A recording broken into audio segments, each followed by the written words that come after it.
On episode 546 of the 40 Plus Fitness Podcast, are your words sabotaging your health and fitness efforts? You can find the full show notes for this episode at 40plusfitnesspodcast.com/546.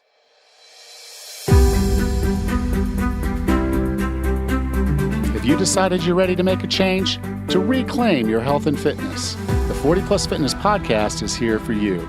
Each week, we dive deep into health and fitness topics that affect those of us over 40. I'm Alan Meisner.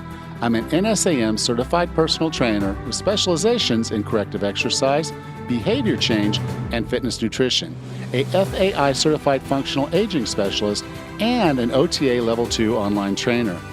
I'm joined each week by our co-host, Rachel Everett. She is an NASM certified personal trainer and a RRCA Level 1 run coach. Let us be your coaches as you find your way on your health and fitness journey. All right? Let's go.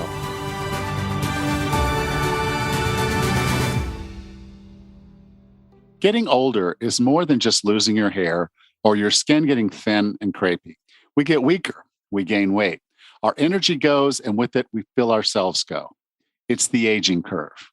You look in the mirror or you see a reflection in a window and ask, who is that old dumpy? And you look away. There goes the confidence. Aches and pains seem to pop up like dandelions in your yard. If having an active retirement was part of the plan, well, what if I told you that you make this decision each and every day? You decide whether you're going down a steeper aging curve or you're slowing it. I think you know that. I think you are trying, but there's just something missing. With over 6.5 years of training people over 40, people just like you, I've learned that there are a few key things that trip us up. And I've made sure to address all of them in my BFFT program.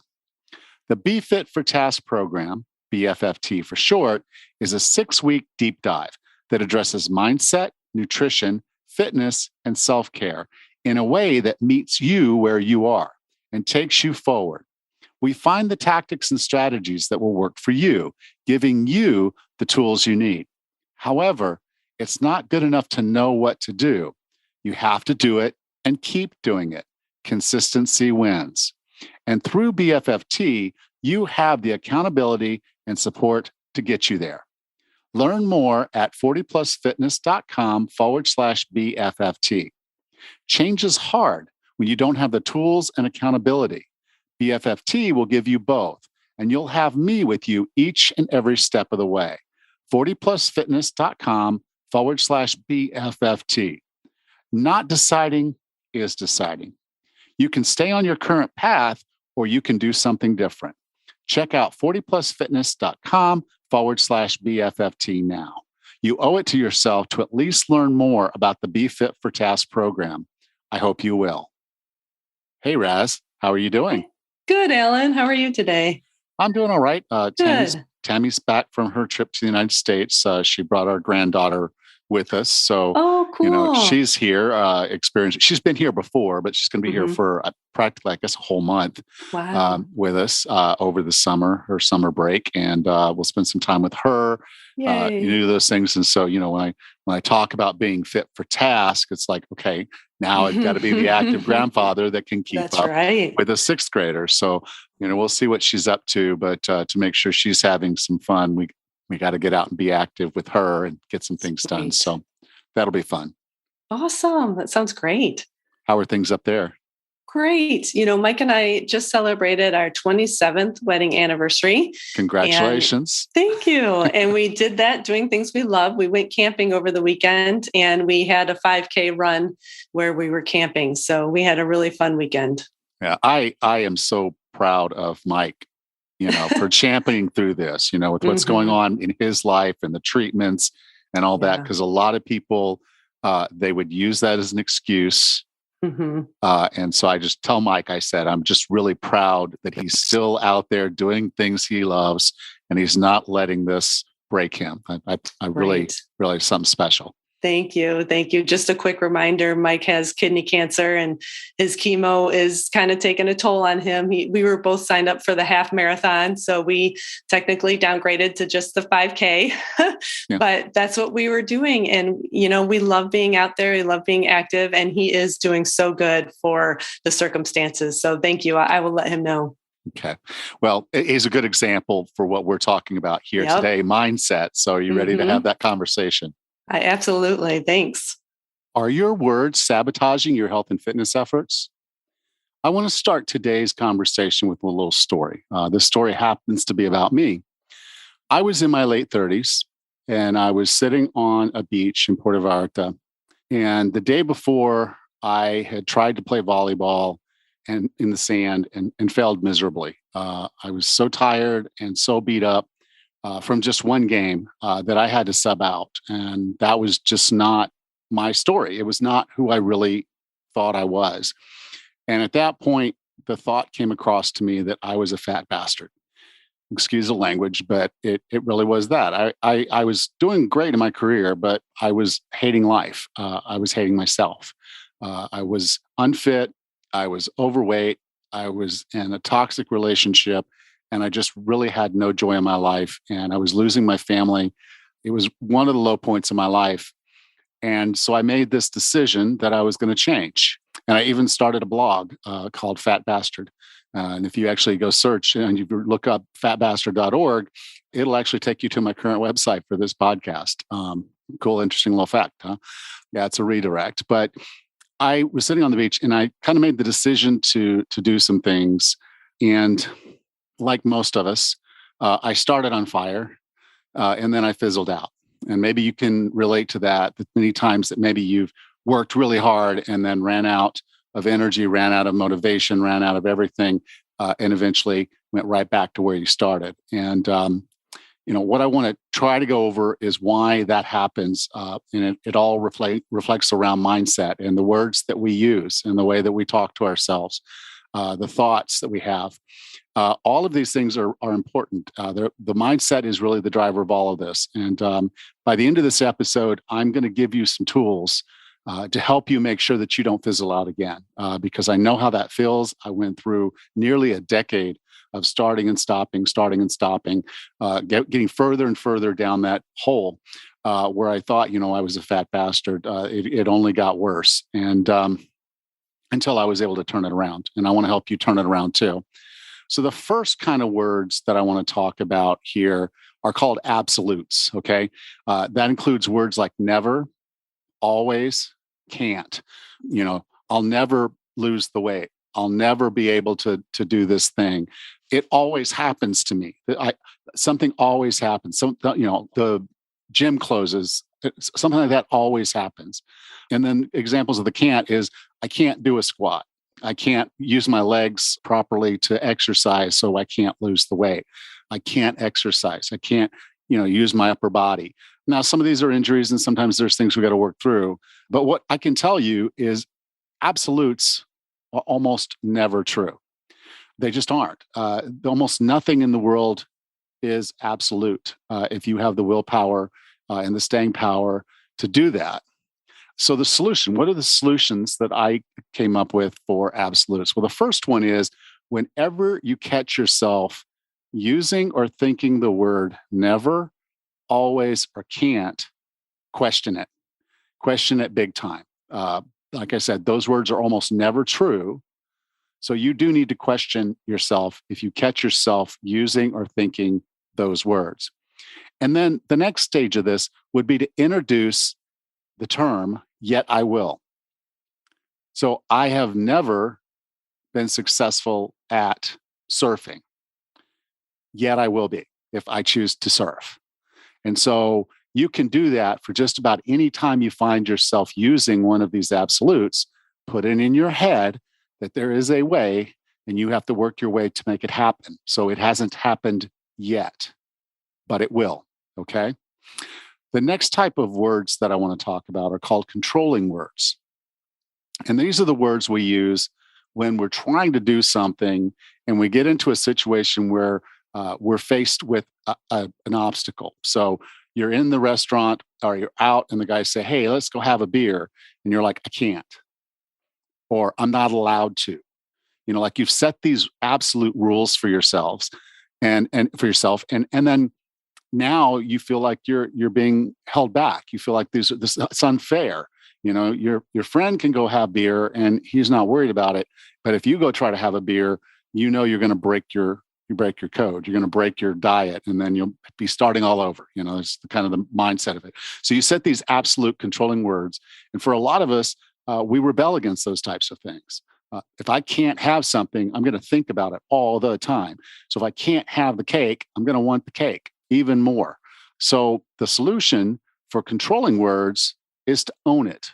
Okay, you're in your health and fitness journey, and you have a mission, you have a goal, you have a target, you have a vision, a place you're going. And if these things that are there aren't going to get you there, now you made the choice. You made the choice to not drink the beer. You made the choice to not eat the cake. So instead of saying, I can't have cake, or I'm not allowed to have cake on my diet, the simple word change is, I choose not to. Or you can say, it doesn't serve me, so no. In that way, you've now taken control of those controlling words. You're not letting the rules dictate your life. You put emphasis and intent behind your words. I choose not to. I choose not to have the cake. I choose not to have the beer. And that's can be a really empowering opportunity. And it's a very good indication that you own what you're trying to do, and you're much more likely to complete it. So if I said, hey, do you want to kiss that girl when you're married to somebody else? You wouldn't say, I can't, or I'm not allowed to. You would say, no, that's not me. That doesn't serve me. I'm in a relationship. I'm in this thing. So no, I don't want to do that. I choose not to do that. So, there's a big difference there on how you use those controlling words, and how either you're in control or the rule is the control. The next type of words I want to talk about are called enemy words. And these are where you use words like failed, or you call yourself a failure, words like stupid or idiot, or you call yourself weak. Or you say something like, I just really have bad willpower. I have weak willpower. So you make those you make those statements that are basically deriding yourself. And the solution to that, well, the funny solution to it is there's an episode of Bob Newhart. There was a show in the 80s, and it's called Stop It. And basically, a woman comes in and has some phobias and fears and activities that she does. And his answer is just stop it. And it's just hilarious. I don't know that it'd be as funny for someone today because it seems a little insensitive to someone. But if you're interested, you can find that on YouTube. You can go to 40plusfitnesspodcast.com/stop. And that'll take you to a link to that YouTube video. It's about 6 minutes long, and it's hilarious. It's one of my favorite clips from Bob Newhart, and I think it's a favorite for a lot of people because it gets a lot of plays. So that is one solution. Obviously, if you catch yourself using these words to talk about yourself, just stop it. But there are other ways, and one is I talked about the slip to success process last week. This is a way to do that. You forgive yourself. You recognize we're human. If we made a mistake, we didn't fail. We got to learn from this and make it better. And so you can get that slip to success model as a little PDF guide that I did. You can go to 40plusfitnesspodcast.com/slip. And that'll take you to that guide. And it's a really interesting way to sit down and reframe the things that we do that are off plan. But the crux of all of this, and particularly with the enemy words, is you would never use these words to your best friend. If your best friend made a mistake, you wouldn't be yelling at them, well, idiot, you failed. You would never say that to them. You would never say that to another human being. Yet here we are saying it to ourselves or thinking it to ourselves. Now, I'll admit that this is probably the one that gets me the most. I will do something silly and usually something with forgetting or losing something, and just be really upset that I misplaced something. And I fall back into this little trap, and I catch myself saying, "You idiot." And when it happens, it happens. But I have to recover from it, and then I have to remind myself, I am my best friend. I have self-love, and that means I don't use those words communicating to myself. And so then that goes through the whole slip to success process of forgiving myself, learning from my issue, and planning for something different the next time, and then putting it to action. And the final bit of words that I want to talk about, that can often fail us or make us mess up, are these weak words. And we use these weak words to basically mark our mission, but I'll explain why they're weak words in a minute. They're words like resolution. In the New Year's, we make that resolution. We're going to lose that 30 pounds this year, starting on January 1st. We talk about motivation. We right now we're motivated. We feel really good. Like I said, we start out on fire and we fizzle out. We start talking about willpower. I got to work on my willpower. I only have so many decisions in me before decision fatigue causes me a problem. And then what happens is we fail. And when we do, we go back on the tried and true. Well, 90 some odd percent of people don't complete their New Year's resolutions. So we're just normal.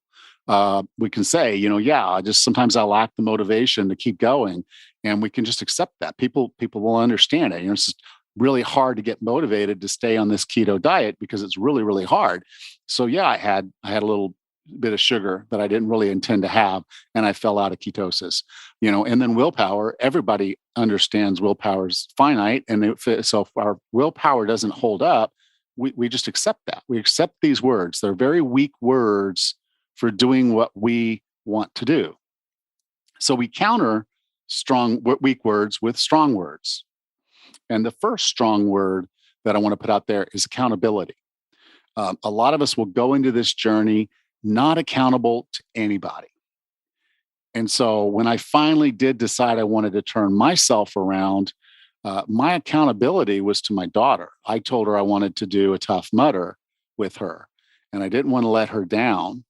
So that was a big driving factor to showing up, a big driving factor to changing my food, a big driving factor to everything that I was doing at that point in my life to get myself turned around. I had accountability. And then the other one, and probably the strongest of words that I know, is called commitment. Okay. And when you are committed to something, change happens. Now, I want to finish that story of me, the fat bastard, and how I tried and I failed and I tried and I failed. And it's 8 years of stop and go and backtrack, stop, go, backtrack, and just over and over and over. And I couldn't get it worked out.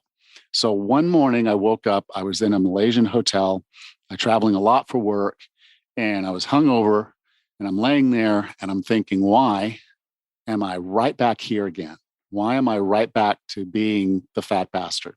And it occurred to me that every other thing that I did in my life that I'm really, really proud of, everything that was really hard that I did, I was committed. I was committed to doing well in college. I was committed to doing well on the CPA exam. I was committed to my career. When I did things, I didn't do anything halfway, particularly as it related to my career. And so I said, well, I'm always committed to those things and I get them done. I don't fail. And I very seldom even backtrack. So why was this different? And it wasn't. So it was no different for me to look at my life and say, if I want something bad enough, I will get it. And I hadn't committed yet. So that was the beginning of committing. And with the commitment, I put in the effort, I made the changes. And I can tell you, if you are committed and you have some accountability, all the weak words don't matter anymore. You're less likely to use the enemy words. The controlling words go away and the absolutes go away because you're committed to a task. You haven't done something, but you will. It's not that you can't do something, you choose not to. And the enemy words don't happen as often, particularly as you're going through that, because you're being more successful, you're sticking with it. And then you don't have to worry about the weak words. You left those behind and you stuck yourself to a strong word. And that's going to help drive you through this process of change. Change is hard and it requires commitment and it often requires accountability. So, in summary, and the core thing I want you to take away from this episode is that words reflect your mindset, but they can also drive it. So it's really important for you to do the mindset stuff, get yourself settled in your head, because where your head goes, everything goes. So if you have a bad mindset, you're not going to complete the task. You're not going to make it where you want to be. You've got to deal with mindset. And that's going to come from sometimes reversing it and making sure that the words you're using are the right words. And then they will drive your mindset. And then your mindset is reflected in your words. So you'll see this return on investment. You'll get better and easier at how you do things, and things will just become a part of your lifestyle. And then there's no more can't. There's no more lacking motivation. They all just become natural to you. So the words that you want to avoid and deal with, absolutes, because they're almost never true. Controlling words, and I'll tell you straight up, you are not weak. You're listening to this episode and you're still listening to this episode. You care about this. And I can tell you, those words don't control you if you control them. Enemy words. Now, if you wouldn't talk to other people that way, stop talking to yourself that way.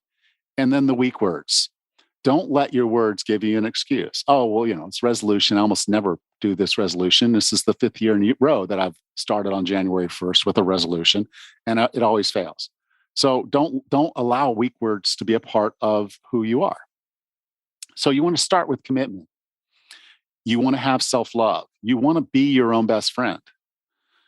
You want to forgive yourself when things don't go your way or you make a mistake, and you want to own your choices. They don't own you. And finally, find accountability. That will help you keep this stuff on track and make sure that if you do slip up, it's much easier to get back up because there's someone there in your corner keeping you on task and and watching out for you. So I hope you found this a good episode. I'm going to get on with Rachel here in a minute, and we'll talk about this a little bit more, but thank you so much.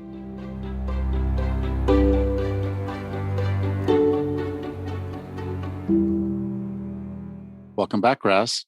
Hey, Alan, this is my favorite topic. You're going to have to keep me under control today.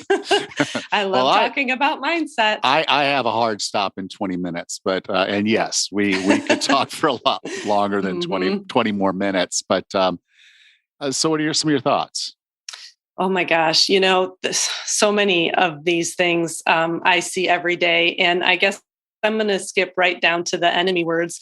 And I see a lot of people that just don't say the kindest things to themselves. And I hear a lot of people say, I'm fat and I can't, and I'm lazy. And these are just, kind of like waving the white flag of defeat before you even get started. And, we are where we are today. And we just need to figure out how to talk nicely and a little bit more motivated to ourselves to get going. Yeah, you would never talk to your friends or family that way. Never. Your friend walks up to you and you just say, "Oh my God, you're fat." Oh my gosh. You look fat today. No, we would never say that. But we look at ourselves and we use that word talking to ourselves. And that's where you have to stop it. Yeah. I don't know if you watched that Bob Newhart oh gosh. clip. I could watch it. I could watch it 1,000 times. It's just hilarious. And yes, maybe it would come off as a little mean, but if you need tough love to get you past what you're doing against yourself, then that's the way to do it. I prefer to do it in the self-love model of, be your own best friend and think of it in terms of the words you're using. When you find yourself doing that, you've got to stop and you've got to think.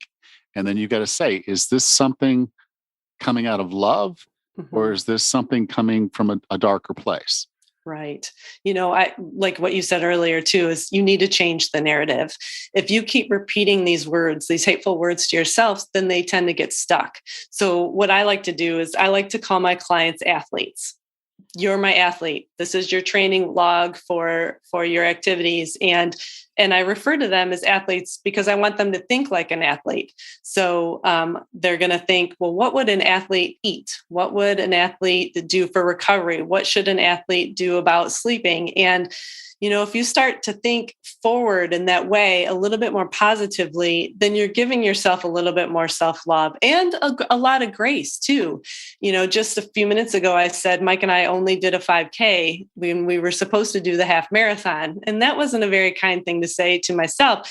But, we were, a 5K is still a great thing to do. And we were trained and in good shape for a 5K. That's a very positive thing. So we just need to think in just a little bit, changing that narrative, I think, is a really important place to start. Yeah. What you're talking about, and I actually kind of picked this up from a business podcast I was listening to, and I actually did an episode on it. It's called the be, do, have model. Mm-hmm. And so the have is that you're an athlete. Mm-hmm. The have is that you're a half marathoner, or that you're fit for task. You're who you want to be. So you start with be that person. Right. So now it's like, okay, what does that person do? And they get up and they run and they eat right, and they want to keep their body weight within a certain range because that's going to make it easier on their joints. And so the do then is doing those things. So the be, do, have is how you become the athlete that you want to be, the person you want to be. And so following that model of just saying, I have to think like them, then I have to act like them, and then I will be them. Yeah. One of the other favorite words that I heard you speak was committed. The word committed. Motivation is lacking. And right now we're in the middle of the summer. It's chaos. Our schedules are all out of focus with kids at home and vacation planning and all these things going on. It's just chaos. But when you're committed to your goals, you're going to get up in the morning and do your workout or your run or whatever your activity is, because you're committed to doing that. That's another good word to focus on. Yeah, that's the primary word. That's my favorite word when it comes to change. Because change is hard. You're trying to rewire. If you're working on mindset, you're trying to rewire 40, 50, 60 years of messaging. And sometimes that messaging was your messaging, but a lot of times, whether they meant it or not, people close to us said things that got stuck in our head. Yeah. You're not good enough. You're looking a little out of shape. You hear these things and you internalize them. Now, I was a weirdo in that, like you didn't know that, in that, like I grew up in an environment where saying bad things about someone became motivating to me. When someone told me I couldn't do something, I was 10 times more likely to get it done. The first time, not the first time, but the first time I was in football where there was actual tryouts where you had to go in and earn your way on the team, I was cut. Okay. And you flash forward just 3 years later, and I'm one of the best athletes on the football field. Wow. And it was because that one coach said, we just don't think he can do it. Now, I had a lot of disadvantages at that time because of my age and my weight. I was underweight. So I weighed maybe 90 pounds and I had to be on the 110-pound team. So every kid on that team outweighed me by about 20 pounds. And that's significant. 20 pounds relative to 90 pounds. I was way underweight. I was way small and I wasn't fit. And so I started getting more fit. I started working on being able to go longer and work harder and get stronger, and was back on the football field. So for me, a lot of times the words that would stop somebody are the exact words that would get me going. So I responded to that when I was in the Army, when I was playing football. If someone told me I was not doing well enough, I just started doing better. But that came from being obstinate and stubborn and saying, no, I'm not going to let you stop me. But I find myself doing the same thing, and I don't find it motivating. When the words are coming from me, it doesn't work that way. I have to go at it for myself with self-love. But if someone tells me I'm letting the team down, I'm not worthy, I'm not good enough, I'm going to work harder. But it doesn't work the same way for me. So, but these are things that were put in your head potentially decades ago. Yeah. And so the rewiring on it is not a one and done thing. The self-awareness journey of going through all this process and paying attention to it, the slip to success stuff, the be, do, have, all those things, those are tools to help us do the rewiring. But the rewiring is going to take some time and patience and effort. Yeah. But it's so worth it, because when you get to that point where you don't refer to yourself as the fat bastard, everything kind of changes, because you know that you have the power to do this, and you start doing it, you start seeing it and living it and experiencing it. And I can tell you, crossing that finish line with my daughter at that first Tough Mudder was one of the best experiences of my entire life. And there's nothing that's ever going to take that memory away from me.